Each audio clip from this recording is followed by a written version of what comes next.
enjoyed this video. I hope you enjoyed this video. Please subscribe, like, and share my channel. Support me. We know the enjoyed Karash. Hi everyone, എൻ്റെ പേര് അനുപമ പത്മൻ. ഇന്നത്തെ ദിവസത്തിന്റെ പ്രത്യേകത hi hello നമസ്കാരം. ഈ വീഡിയോയിൽ കണ്ട ഈ പെൺകുട്ടീനെ നിങ്ങൾ എത്ര പേര് ഓർക്കുന്നുണ്ട്? കഴിഞ്ഞ വർഷം ഒരുപാട് ആളുകൾ ചർച്ച ചെയ്ത ഒരു വാർത്തയിലെ പ്രതിയാണ് ഈ പെൺകുട്ടി. ആളെ മനസ്സിലായില്ലെങ്കിൽ ഞാൻ ഒരു ഫോട്ടോ കാണിച്ചുതരാം. അന്ന് ഒരുപാട് മാധ്യമങ്ങൾ ഷെയർ ചെയ്തിരുന്ന ഒരു ഫോട്ടോയാണ് ഈ കാണുന്ന ഈ ചെക്ക് ഷർട്ട് ഇട്ടിരിക്കുന്ന ഈ ഒരു ഫോട്ടോ. ഇനി ഈ ഫോട്ടോയും കാര്യങ്ങളും ഒന്നും കണ്ടിട്ട് മനസ്സിലാകാത്ത ആളുകളോട് പറഞ്ഞു തരാം. ഈ പെൺകുട്ടിയുടെ പേര് അനുപമ പത്മൻ എന്നാണ്. കൊല്ലം ആയൂരിൽ വെച്ചിട്ട് ഒരു 6ാം ക്ലാസ്സുകാരിയായിട്ടുള്ള ഒരു പെൺകുട്ടീനെ തട്ടിക്കൊണ്ടുപോയി. അത് കഴിഞ്ഞ വർഷം നടന്ന സംഭവമാണ്.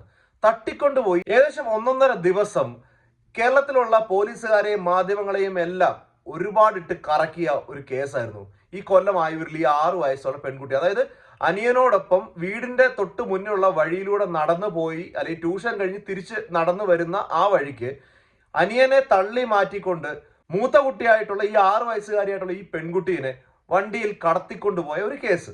എന്തായാലും ആ വാർത്ത കേൾക്കാത്ത ആളുകൾക്ക് അതുമായിട്ട് ബന്ധപ്പെട്ട ഒരു ന്യൂസ് വെച്ച് തരാം. അപ്പൊ അതൊന്ന് കേട്ടു നോക്കിയോളൂ.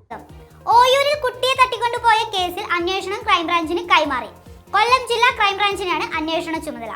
പുതിയ ആരോപണങ്ങൾ ജില്ലാ ക്രൈംബ്രാഞ്ച് അന്വേഷിക്കും. ഡിവൈഎസ്പി MM ജോസ് ആണ് അന്വേഷണ ഉദ്യോഗസ്ഥൻ. 13 പേരാണ് അന്വേഷണ സംഘത്തിലുള്ളത്.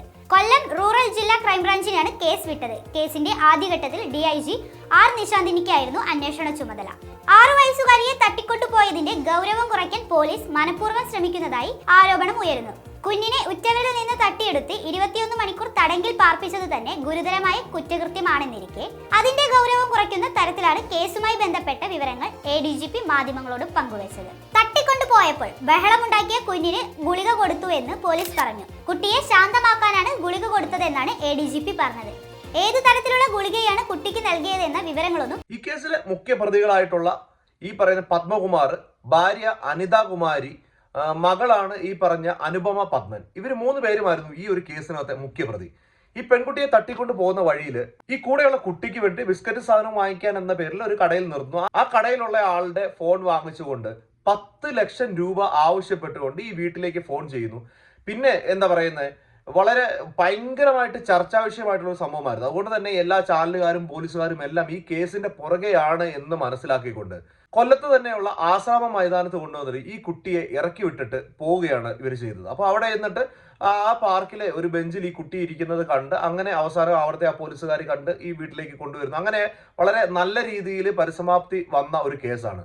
ഈ നല്ല രീതിയിൽ എന്ന് പറയാനുള്ളൊരു കാരണം, ഇത്രയധികം കോളിളക്കം ഉണ്ടായപ്പോൾ പോലും ഈ കുട്ടിയെ ഒന്ന് ഉപദ്രവിക്കാനായിട്ട് ഇവർ ശ്രമിച്ചില്ല എന്നുള്ളത് ഇതിനകത്ത് വളരെ വലിയൊരു പോസിറ്റീവായിട്ടുള്ള കാര്യമാണ്. ഈ പറയുന്ന പത്മകുമാർ ഒരുപാട് ബിസിനസ്സും കാര്യങ്ങളൊക്കെ ഉള്ള ആളായിരുന്നു. പക്ഷേ ഏകദേശം 5 കോടി രൂപയോളം പുള്ളിക്ക് കടമുണ്ടെന്നാണ് പറയുന്നത്. പത്മകുമാറിന്റെ മകളായിട്ടുള്ള അനുപമയ്ക്ക് നല്ലൊരു യൂട്യൂബ് ചാനൽ ഉണ്ടായിരുന്നു ആ സമയത്ത്. ഏകദേശം 5 ലക്ഷത്തിന് മുകളിൽ സബ്സ്ക്രൈബേഴ്സ് ഉള്ള. അന്ന് ആ ചാനലിലെ ഷോർട്സ് ഒക്കെ ഒരുപാട് ആളുകൾ കയറി കണ്ടിരുന്നതാണ്. കാരണം ഏകദേശം 20 മില്യൺ, 30 മില്യൺ, 15 മില്യൺ ഒക്കെയാണ് ഈ അനുപമ ചെയ്തിരുന്ന ഓരോ ഷോർട്സിന്റെയും വ്യൂ ആയിട്ട് വന്നുകൊണ്ടിരുന്നത്. യൂട്യൂബിൽ നിന്ന് തന്നെ ഏകദേശം 3.5-4 ലക്ഷം രൂപയോളം മാസം വരുമാനം ഉണ്ടായിരുന്ന ഒരാളാണ് ഈ അനുപമ എന്ന് പറയുന്നത്. അനുപമ നല്ല രീതിയിൽ പഠിക്കുന്ന കുട്ടിയാണ്. നല്ല ഇംഗ്ലീഷിലാണ് ഇവർ ഈ വീഡിയോ ഒക്കെ ചെയ്തിരുന്നത്. പിന്നെ കുറച്ച് നാൾ കഴിഞ്ഞപ്പോഴത്തേന് പറയുന്നത് ഇൻട്രോ എല്ലാം ചെയ്തത് ഏതോ ആപ്പുകൾ ഉപയോഗിച്ചിട്ടാണ് ഇത്ര ഫ്ലുവൻ്റ് ആയിട്ട് അവരെ ഇംഗ്ലീഷ് ചെയ്തിരുന്നത്. അതെല്ലാം ക്രിയേറ്റ് ചെയ്തെടുത്താണെന്നൊക്കെ പറയുന്നത്. പക്ഷേ എന്തായാലും വളരെ നല്ല രീതിയിൽ കൊണ്ടു നടക്കുന്ന ഒരു യൂട്യൂബ് ചാനൽ ഉണ്ടായിരുന്നു.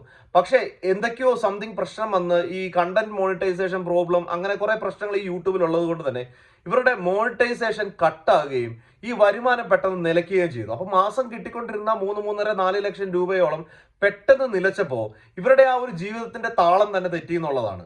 ഇതിനിടയ്ക്ക് ഈ പറയുന്ന അനുപമയ്ക്ക് പട്ടിയുടെ ബിസിനസ്, ഇങ്ങനെ ഒരു കേസ് വന്നപ്പോഴാണ് അതെല്ലാം പുറത്തു വന്നത്. നാടൻ പട്ടികളെ കൊണ്ടുവന്നിട്ട് ഭയങ്കര വലിയ ബ്രീഡാണ് അങ്ങനെയാണെന്നൊക്കെ പറഞ്ഞുകൊണ്ട് പറ്റിച്ചുകൊണ്ട് കച്ചവടം നടത്തുന്നു എന്നൊക്കെ ഒരുപാട് ആരോപണങ്ങൾ ഇപ്പൊ അനുപമയ്ക്കെതിരെ വന്നിരുന്നു. പക്ഷെ ഈ കേസ് നടന്നുകൊണ്ടിരുന്ന സമയത്ത് പോലും പോലീസുകാർ ഈ പറയുന്ന അനുപമയ്ക്ക് അനുകൂലമായിട്ടുള്ള റിപ്പോർട്ടുകളും കാര്യം, അന്നത്തെ ADGP പറഞ്ഞത് ഈ കുട്ടി LLBക്കൊക്കെ പഠിക്കുന്ന വളരെ നല്ല പഠനമുള്ള ഒരു കുട്ടിയാണ്. ഈ കുട്ടി ഈ ഒരു കിഡ്നാപ്പിങ്ങിലേക്ക് വന്നത് ലാസ്റ്റ് ഒരു 10 ദിവസത്തെ ആ ഒരു ഇടയിലാണ് വന്നത്.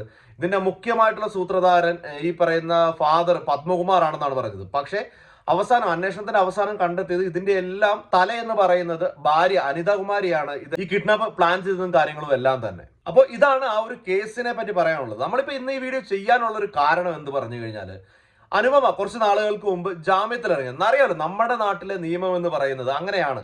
ഈ പറയുന്ന അനുപമയ്ക്ക് പഠിക്കുന്നതിന് ആവശ്യമായിട്ട് ബന്ധപ്പെട്ടുകൊണ്ട് ജാമ്യം നൽകിയിരുന്നു. ആ ജാമ്യത്തിൽ പറഞ്ഞിരുന്നത് തിരുവനന്തപുരം ജില്ല വിട്ട് പുറത്തു പോകാൻ പാടില്ല.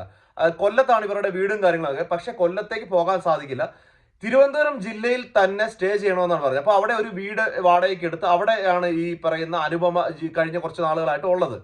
അപ്പോൾ കഴിഞ്ഞ എല്ലാവർക്കും അറിയാമല്ലോ പൊങ്കാല നടന്നത്.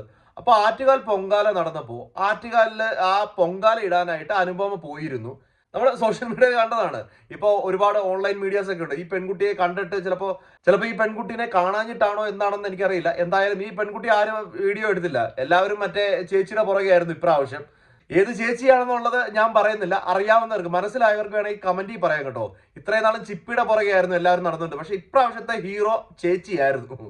അപ്പൊ അതേതായാലും അവിടെ നിൽക്കട്ടെ. അപ്പൊ അങ്ങനെ പൊങ്കാല ഇട്ടപ്പോഴത്തേന് ഈ പറയുന്ന അനുപമയ്ക്ക് ഒരു പുണ്യ വെളിച്ചം, ദേവിയുടെ അനുഗ്രഹം, ആ ഒരു ചൈതന്യം എല്ലാം കിട്ടി. എന്താ പറയുന്നത്, പുതിയൊരു മനുഷ്യനായി മാറിയിരിക്കുകയാണ് എന്നാണ് പറഞ്ഞത്. ഇപ്പോ ദൈവികമായിട്ടുള്ള കാര്യങ്ങളിലൂടെ ആ ഒരു മേഖലയിലേക്ക് ആത്മീയമായിട്ടുള്ള ആ ഒരു ജീവിതമാണ് ഇനി മുന്നോട്ട് കൊണ്ടുപോകാൻ എന്നൊക്കെ പറഞ്ഞുകൊണ്ട് അനുപമ കഴിഞ്ഞ ദിവസം ഒരു വീഡിയോ ഇട്ടിട്ടുണ്ട്. ആദ്യത്തെ യൂട്യൂബ് ചാനൽ മോണിറ്റൈസേഷൻ ഒക്കെ പോയത് കാരണം ഇപ്പൊ പുതിയൊരു ചാനൽ തുടങ്ങിയിട്ടുണ്ട്. ഐ ആം അനുപമ, അങ്ങനെയാണ് അതിന്റെ പേര്. ഏകദേശം 2.5K സബ്സ്ക്രൈബേഴ്സ് ആ ഒരു ചാനലിന് ഇപ്പൊ തന്നെ വന്നിട്ടുണ്ട്. ആകെ 5 വീഡിയോ ഉണ്ട്. ഈ സമയത്തൊക്കെ ഞാൻ ചിന്തിക്കും, ഞാനൊക്കെ ഒരു 100 സബ്സ്ക്രൈബേഴ്സിനെ ഉണ്ടാക്കാനായിട്ട് ഏകദേശം 1 മാസം എടുത്തു. ഇത് എങ്ങനെയാണ്? എന്തായാലും പരിപാടികൾ ഉഷാറായിട്ട് നടക്കട്ടെ. അതുകൊണ്ട് തന്നെ ഇപ്പൊ പഴയ ഈ ചാനലിൽ ഇട്ടിട്ട് വലിയ പ്രയോജനമില്ല, മോണിറ്റൈസേഷൻ ഇല്ലാത്തതുകൊണ്ട്, വരുമാന മാർഗ്ഗം ഇല്ലാത്തതുകൊണ്ടാണ് ഇപ്പൊ പുതിയൊരു ചാനൽ തുടങ്ങിയിട്ട് അതിലാണ് ഈ ഒരു വീഡിയോ പോസ്റ്റ് ചെയ്തിരിക്കുന്നത്. നമുക്ക് എന്തായാലും അനുപമ പറയുന്ന കാര്യങ്ങളൊന്ന് കേട്ടിട്ട് വരാം, എന്നിട്ട് നമുക്ക് നോക്കാം. എന്റെ പേര് അനുപമ പത്മൻ. ഇന്നത്തെ ദിവസത്തിന്റെ പ്രത്യേകത എല്ലാവർക്കും, പ്രത്യേകിച്ച് സ്ത്രീകൾക്ക് എല്ലാവർക്കും അറിയാം. ഇന്ന് ആറ്റുകാൽ പൊങ്കാലയായിരുന്നു. ആറ്റുകാൽ പൊങ്കാല കഴിഞ്ഞു. ഇന്ന് രാവിലെ 10:15 പൊങ്കാല സ്റ്റാർട്ട് ചെയ്തു. 1:15 കൂടി ദേവിക്ക് നിവേദിച്ചു. അപ്പോൾ ഏകദേശം 35 ലക്ഷത്തോളം സ്ത്രീകൾ പങ്കെടുത്തിട്ടുണ്ടെന്നാണ് പറയുന്നത്. ഇന്നത്തെ ആറ്റുകാൽ പൊങ്കാലയിൽ എനിക്കും പങ്കെടുക്കാൻ ഒരു അമ്മയുടെ അനുഗ്രഹം കൊണ്ട് അതിലെനിക്ക് ഒരുപാട് സന്തോഷമുണ്ട്. ഞാൻ ആദ്യമായിട്ടാണ് ഞാൻ ആറ്റുകാൽ പൊങ്കാല ഇടുന്നത്. ഇതിന് മുൻപ് പൊങ്കാല ഇട്ടിട്ടുണ്ടെന്നാലും ആറ്റുകാൽ ഇവിടെ പൊങ്കാല ഇടുന്നത് ആദ്യമായിട്ടാണ്. ഒരു പ്രത്യേക എക്സ്പീരിയൻസ് തന്നെയാണ്. ഞാൻ ആറ്റുകാൽ അമ്പലത്തിൽ വരുന്നത് ഈ കഴിഞ്ഞ കുറച്ച് നാളുകൾക്ക് മുമ്പാണ്. പണ്ട് തൊട്ടേ കേട്ടിട്ടുണ്ട് നമ്മുടെ അമ്പലം പ്രശസ്തമാണല്ലോ, പക്ഷെ എന്നാലും അമ്പലത്തിൽ വരുന്നത് കുറച്ച് നാൾ മുമ്പാണ്. അമ്പലത്തിൽ വന്നപ്പോഴാണ് ഇവിടുത്തെ ഐതിഹ്യവും കാര്യങ്ങളൊക്കെ അറിഞ്ഞപ്പോൾ വളരെയധികം അതിനെപ്പറ്റി ഒരു വീഡിയോ ചെയ്യണമെന്ന് ഞാൻ അന്ന് വിചാരിച്ചതാണ്. പക്ഷെ ഇതുവരെ അപ്പോൾ ഡിലേ വന്നു. ഞാൻ വിചാരിച്ചു ഇന്ന് ആറ്റുകാൽ പൊങ്കാലയാണ്, അപ്പോൾ ഇന്നത്തെ ദിവസം തന്നെ അവിടുത്തെ ഐതിഹ്യത്തെ പറ്റി, ആറ്റുകാൽ അമ്മയുടെ അവിടുത്തെ ക്ഷേത്രം വന്നത് എങ്ങനെയെന്നുള്ള ആ ഒരു ഐതിഹ്യത്തെ പറ്റി ചെറിയൊരു വീഡിയോ ചെയ്യാമെന്ന് ഞാൻ വിചാരിച്ചു. ഇളങ്കോ ഇപ്പൊ കണ്ടോ, ആളുടെ രൂപം തന്നെ മാറി, പുതിയ രൂപത്തിൽ പുതിയ ഭാവത്തിലാണ് വന്നിരിക്കുന്നത്. മുടിയൊക്കെ അഴിച്ച് ഒരു പൊട്ടൊക്കെ കുത്തി വളരെ നല്ല രസമുണ്ട് കാണാനായിട്ട്. അങ്ങനെയാണ്, പുതിയ രീതിയിലാണ് ഇപ്പോൾ വന്നിരിക്കുന്നത്. അപ്പോൾ ചെയ്യുന്ന വീഡിയോകളുടെ സ്റ്റൈലൊക്കെ മാറി. പണ്ട് ചെയ്തിരുന്ന വീഡിയോകളൊന്നുമല്ല ഇപ്പൊ ചെയ്യുന്ന, ആ ഒരു സ്റ്റൈലെ മാറ്റി പുതിയ തരത്തിൽ ഇനി ദൈവികമായ ആത്മീയമായിട്ടുള്ള കാര്യങ്ങളെ കുറിച്ചിട്ടാണ് ഇനി സംസാരിച്ച് ഇപ്പൊ പുതിയ വീഡിയോകളൊക്കെ വരുന്നത്. ഇത് കാണുമ്പോൾ എനിക്ക് പറയാനുള്ളത്, നല്ലതാണ്. പണ്ട് ഏതെങ്കിലും രീതിയിൽ തോന്നിയ അങ്ങനെയുള്ള വിഷയങ്ങൾ, അതായത് തെറ്റായ ചിന്തകളും കാര്യങ്ങളും എല്ലാം മാറിക്കൊണ്ട് ഇനി നല്ലൊരു ജീവിതം മുന്നോട്ട് കണ്ടുകൊണ്ടാണ് ഈ ജീവിക്കുന്നത് എന്നുണ്ടെങ്കിൽ സന്തോഷം മാത്രമേ ഉള്ളൂ. ഒരാള് നന്നാകുക എന്ന് പറയുന്നത് വളരെ സന്തോഷമുള്ള ഒരു കാര്യമാണ്. പക്ഷേ ഇത് ഒരു വരുമാന മാർഗമായി മാത്രം കണ്ടുകൊണ്ടാണ് ഇനി പഴയ രീതിയിലൊക്കെ ജീവിക്കാനാണ് ഉദ്ദേശം എന്നുണ്ടെങ്കിൽ ഇനി പിടിച്ചാൽ കിട്ടുന്നില്ല. അപ്പൊ ഞാൻ ഇതിനകത്ത് ഇത്രയും മാത്രമേ പറയാനുള്ളൂ. ഇങ്ങനെ ഒരാള് പുറത്തിറങ്ങി ഇപ്പോഴത്തെ ഈ ഒരു അപ്ഡേറ്റ് വന്നപ്പോൾ അത് നിങ്ങളിലേക്കൊന്ന് എത്തിച്ചു എന്ന് മാത്രമേ ഉള്ളൂ. അപ്പൊ ഈ പെൺകുട്ടി ഇനി നല്ല രീതിയിൽ മുന്നോട്ട് ജീവിക്കട്ടെ. ഏതായാലും അച്ഛനും അമ്മയും ഉടനെ ഒന്നും വെളിയിൽ ഇറങ്ങാനുള്ള സാധ്യതയൊന്നുമില്ല. അപ്പൊ എന്തായാലും ആ പെൺകുട്ടിക്ക് ജീവിക്കണം, ഇനി മുന്നോട്ടുള്ള പഠനങ്ങളും കാര്യങ്ങളും എല്ലാം ഉണ്ട്. അതിന്റെ കൂട്ടത്തിൽ അത് ഒരു വരുമാന മാർഗമായിട്ട് മുമ്പ് കണ്ടിരുന്ന അതേ രീതിയിൽ യൂട്യൂബ് വഴി തന്നെ നല്ല രീതിയിലുള്ള വീഡിയോസുകൾ ഇട്ടുകൊണ്ട് നല്ല നല്ല കാര്യങ്ങൾ സംസാരിച്ചുകൊണ്ട് ഈ പറഞ്ഞ പോലെ ആ ഒരു ആറ്റുകാൽ പൊങ്കാലയുടെ ദിവസം അതിൽ നിന്ന് ഒരു ചൈതന്യമെല്ലാം കിട്ടിക്കൊണ്ട്, ആ ഒരു അനുഗ്രഹം കിട്ടിക്കൊണ്ട് നല്ല കാര്യങ്ങളിലൂടെ നല്ല ഒരു ചാനൽ കൊണ്ടുവന്ന് മുന്നോട്ട് നന്നായിട്ട് ജീവിക്കട്ടെ. സന്തോഷം മാത്രം.